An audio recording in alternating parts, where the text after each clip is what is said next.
নমস্কার, somatic health YouTube চ্যানেলে আপনাদের স্বাগত। আমি সুপ্রতিম। আজকে নতুন একটা ডিজিজ নিয়ে আপনাদের সামনে আলোচনা করব, সেটি হলো নিওনেটাল জন্ডিস।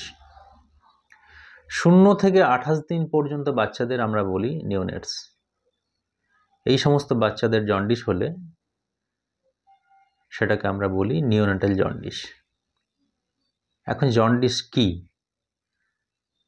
খুব সহজ সরল ভাষায় জন্ডিস হলো একটা প্যাথোলজিক্যাল কন্ডিশন, অর্থাৎ অ্যাবনর্মাল কন্ডিশন, যেখানে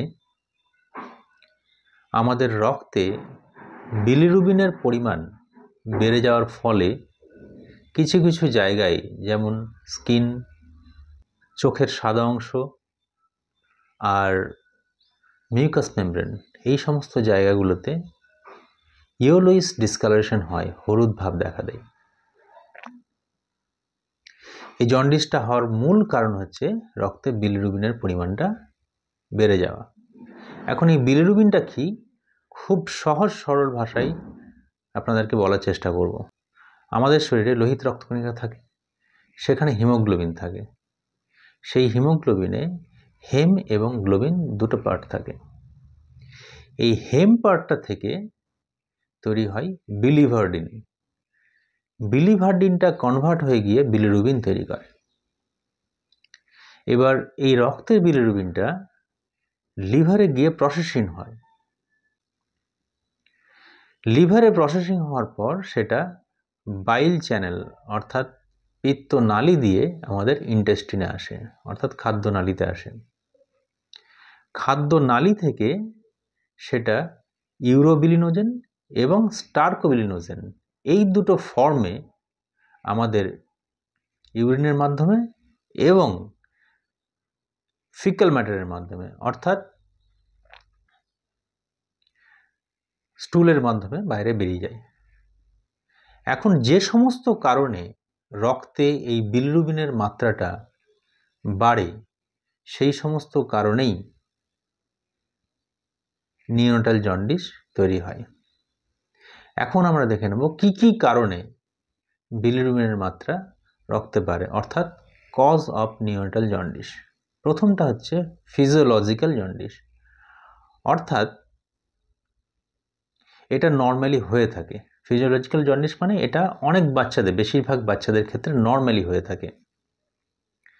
সাধারণত নিওনেটদের ক্ষেত্রে রক্তে হিমোগ্লোবিনের পরিমাণটা বেশি থাকে।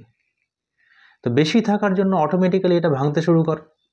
ভাঙতে শুরু করলেই ব্লাডে বিলিরুবিন পরিমাণটা বাড়তে থাকে এবং এত পরিমাণ বিলিরুবিন তৈরি হয় যাতে করে লিভার পুরোপুরি প্রসেসিং করতে পারে না। সেই জন্য জন্ডিস দেখা দেয় নিওনেটদের ক্ষেত্রে। এটাকে বলা হয় ফিজিওলজিক্যাল জন্ডিস। সাধারণত জন্মানোর 1 থেকে 2 দিনের মাথা থেকে ফিজিওলজিক্যাল জন্ডিসের সিমটমসগুলো আমরা দেখতে পাই এবং এইটা মোটামুটি 1 থেকে 2 সপ্তাহের মধ্যেই পুরোটা নর্মাল অবস্থায় চলে আসে। এবার হচ্ছে breast feeding jaundice. Breast feeding jaundice কাকে বলে? বাচ্চা জন্মানোর পর যদি পর্যাপ্ত পরিমাণে মায়ের বুকের দুধ না খাওয়ানো হয়, তাহলে রক্তে বিলিরুবিনের কনসেন্ট্রেশনটা বাড়তে থাকে। সেটা আমাদের স্কিনের তলায়, স্ক্লেরা এবং মিউকাস মেমব্রেনে জমতে থাকে। এর ফলে জন্ডিস দেখা দেয়। আবার কিছু কিছু ক্ষেত্রে ব্রেস্ট মিল্কে এমন কিছু সাবস্ট্যান্স থাকে যেটা বিলিরুবিনের মেটাবলিজম, এই মেটাবলিজমটাকে হ্যাম্পার করে। সেক্ষেত্রেও ব্লাডে বিলিরুবিন লেভেল বাড়তে পারে। তারপর হচ্ছে লিভারের ইনফেকশন। লিভারে যদি কোনো সেপটিক কন্ডিশন তৈরি হয়, তাহলে বিলিরুবিনের মেটাবলিজম হ্যাম্পার হয়, তাহলেও রক্তে বিলিরুবিনের পরিমাণ বাড়তে পারে। এরপর হচ্ছে প্রিম্যাচুরিটি, অর্থাৎ বাচ্চা সময়ের আগে জন্ম নেওয়ার ফলে লিভার পুরোপুরি ডেভেলপ করে না। এর ফলে লিভার নর্মাল ফাংশন করতে পারে না। এর ফলেও রক্তে বিলিরুবিনের পরিমাণ বাড়তে পারে। এটিও একটি কারণ। এই গেল মোটামুটি নিওনেটাল জন্ডিসের কারণ। এবার সিমটমসগুলো কী কী?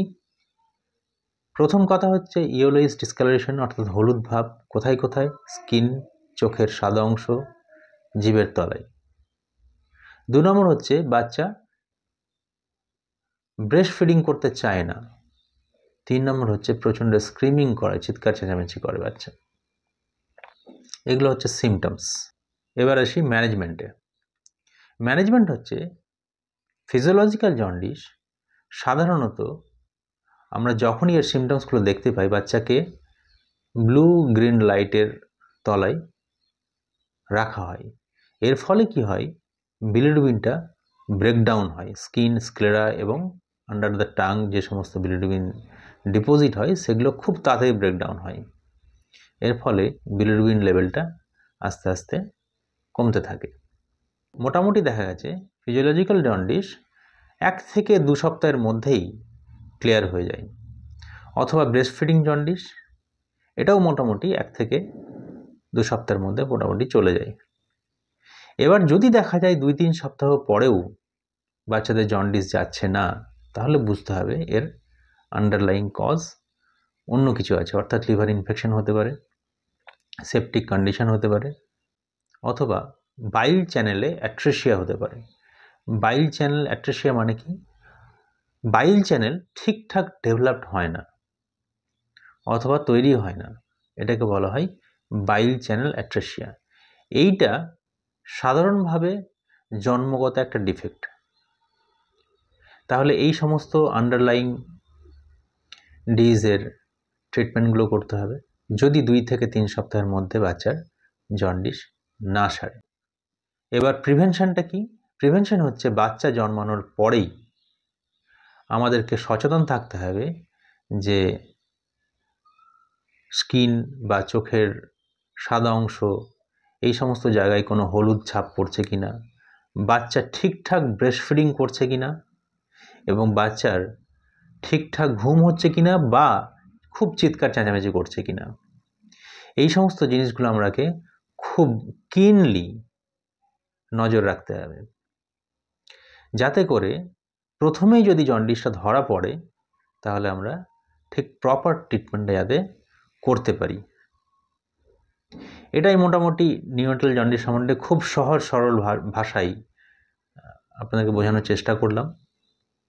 আপনাদের যদি কোনো কোয়েশ্চেন থাকে তাহলে কমেন্ট বক্সে জানাবেন। নমস্কার।